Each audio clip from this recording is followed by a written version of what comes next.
Hi guys! Good afternoon, good morning. Ito na naman po si Ilocana Joy Polan at welcome sa aking vlog. At ngayon lang po tayo nakapag-vlog ulit sa sobrang marami din akong inasikaso dahil sa aking mga documents. So, here we are again at welcome sa ating new vlog. Today ay pero babatiin ko muna yung aking mga subscriber dyan. Thank you sa panonood nyo sa aking mga videos. Thank you sa inyo. Hindi ko na kayo maisa-isa pero alam nyo na kayo kung sino kayo. Thank you guys. Ang ating vlog for today ay tungkol sa bakit nga ba malaki ang gastos papunta dito sa Poland. Yan.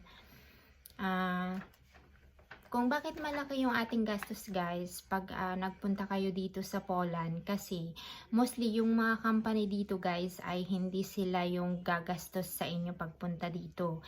Hindi gaya sa Asia pag nag-apply tayo sa mga company like yung mga nag-experience na ng Taiwan, yung company ang may sagot sa inyo mula sa medical, sa visa nyo at sa plane ticket nyo.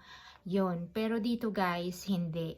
Kasi kayo yung gagastos sa inyong pagpunta dito. Sa placement fee kayo, yung visa kayo din, yung working permit kayo din ang gagastos. Lahat ng gastos ay sa inyo, yung medical nyo, kayo rin ang gagastos. And then yung ticket nyo papunta dito, kayo rin ang gagastos. Kasi guys, kung bakit kayo yung gagastos, kasi takot yung mga company dito na pag sila yung gumastos sa inyo tapos bigla kayong umalis sa kanila tapos lumipat kayo sa ibang company, hindi nila masusulit yung kanilang gastos pagpunta nyo dito. Lugi sila.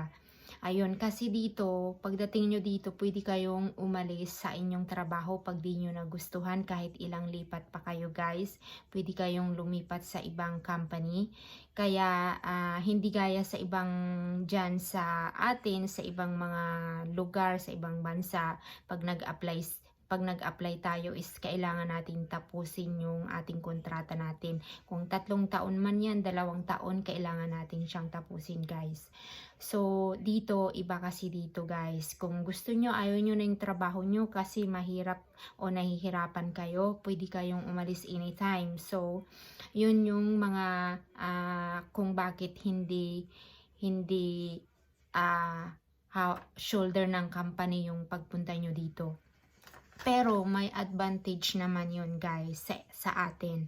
Kasi kung hindi natin gusto yung patakaran ng company na yun kasi mababa yung pasahod nila, tapos mahirap yung trabaho, hindi natin kaya yung trabaho, pwede tayong umalis anytime kahit makailang lipat pa kayo dito. Pagdating sa Poland ay okay lang.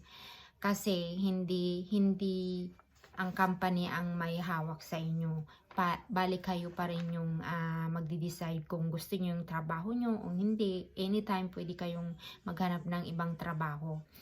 Kung ayaw nyo yung patakaran ng company, mababa yung sahod, syempre pwede tayong maghanap ng ibang trabaho na mas mataas yung sahod. Yun, sa mga nagtatanong kung bakit nga ba mataas yung placement fee dito sa Poland. Kung bakit yung malaki yung gastos natin, kasi sa atin po yung gastos papunta dito. Wala pong sagot ng kumpanya. Bali sa atin lahat po yun. Shoulder natin lahat. Mula sa visa, mula sa ticket, mula sa working permit, yung medical nyo pagpunta dito.